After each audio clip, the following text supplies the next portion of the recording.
Hello YouTube, and welcome to my channel.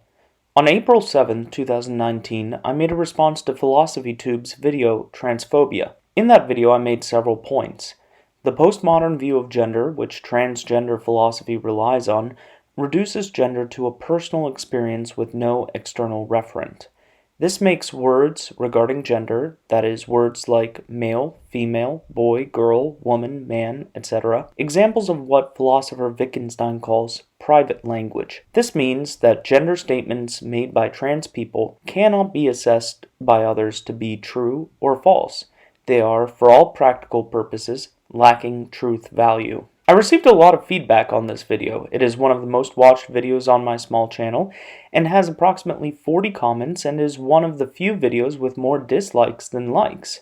Recently, PhilosophyTube uploaded a video called Identity, where they came out as a transgender woman named Abigail, and reopened the discussion on what gender means.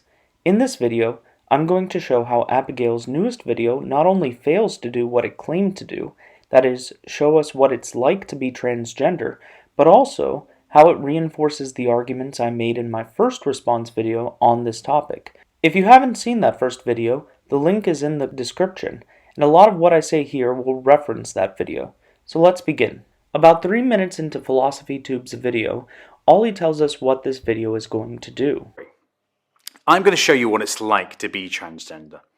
Not what it's like for someone else, no. I'm going to show you what it would be like for you to know you were. To have your whole life, your memories, and your identity as a person come apart, disintegrate, and then come together again as someone new. For the next 15 minutes or so, Ollie contrasts the work of Audre Lorde and René Descartes on the subject of identity. Thorne argues that Descartes views identity as the thinking mind separated from the body, whereas Audre Lorde presents identity as bodily, and Thorne clearly shows their preference. Descartes was certain he had a mind, and he had some ideas about what kind of mind it was too. A single, unified, detached thing, separate from his body and other people and the world. He even thought it wasn't made of matter like bodies are. He thought it was made of special mind stuff, or res cogitans in Latin. Big contrast to Audre Lorde, who, like I said at the start, was all about the body. So Lorde puts forward a very different model of identity. Identity is the philosophical topic of what it's like to be. For starters, she's not a detached mind, like Descartes was. Like I said at the start, she's very much inside her body. She's not just one individual either. She's part of a web of people who shape her. In the sense that there was some spark. She saw something she loved or found intriguing in other people, and over time realized that spark was recognition. She doesn't sit alone in her chambers and learn everything about herself by examining her own mind like Descartes. She gets knowledge of herself from others. We think, therefore we are, therefore I am. I'll take that over Descartes any day. Finally, after the discussion of Audre Lorde and Descartes is when Thorne comes out as transgender and discusses her experience of being transgender, and that's the key phrase.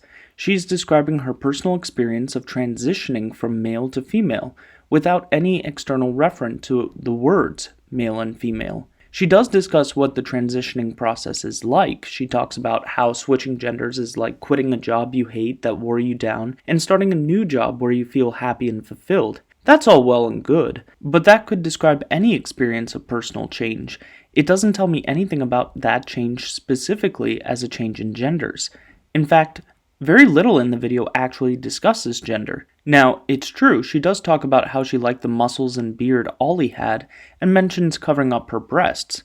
But while I, or someone with the classical view of gender, might see those as gendered phenomena, and to some extent the video suggests Abigail does, I doubt she'd claim that gender is reducible to these things, or even that these things are definitive of a particular gender. After all, some women have beards, and some have breasts. In fact, while Abigail's video creates a very clear divide between man and woman, Abigail is definitely a woman and her character Ollie is definitely a man, according to her, and Abigail is definitely not Ollie. The video is silent on what masculinity and femininity actually are. Abigail describes very vividly how draining it is to pretend to be the opposite gender, and the process of introspection that led her to recognize that she is a woman, and also described how freeing it is to live as the correct gender. But that's all we get.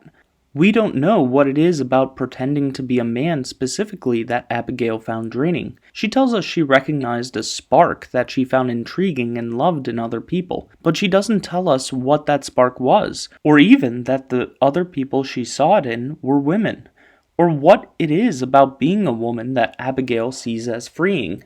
No, the impression we are left with is that what Abigail means by "I'm a woman" is that her personal experience is that of a woman, or perhaps even that the way she interprets her personal experience is as a woman. But that just begs the question, what is it about her personal experience that is particularly feminine? Could someone else have the same experience and interpret it as a man? If female simply refers to the personal experience Abigail has had, how can we use the word female without knowledge of Abigail's personal experience? This is the problem with the postmodern view of gender expressed by Abigail here. By separating gender from biological sex, gender is no longer an objective reality which we can experience together and talk about. It becomes self-expressive, a kind of private language to refer to feelings or sensations occurring in the mind of the person using it. Abigail says, "I am a woman," but the reason she believes she is a woman is that she feels like a woman. She cannot tell us what being a woman feels like for her, because we as external individuals have no access to her memories of her sense perceptions and the method by which she interprets them. Moreover, Abigail's use of the word woman in reference to her personal experience cannot be the same way we use the word woman, because we must be referring to something other than Abigail's experience. Whatever being a woman means for Abigail, it is something separated from her body, locked in a mind we don't have access to. The first video Abigail ever made on her channel was about the 17th century French philosopher René Descartes. Descartes identified the self with the mind, a unified rational substance that is separate from the body. In her latest video, Abigail seems to want to challenge Descartes to locate the self somewhere in the body, not in a separated mind. And yet, in this video, we can see that transgenderism is nothing but the vindication of Descartes in postmodernism. The postmodern view of gender is that gender is the thoughts, feelings, and interpretations one has experienced divorced from the body that has experienced them. The body is something to be changed in order to fit the interpretations of the mind. Far from challenging Descartes, we see that transgenderism is only possible within a Cartesian framework.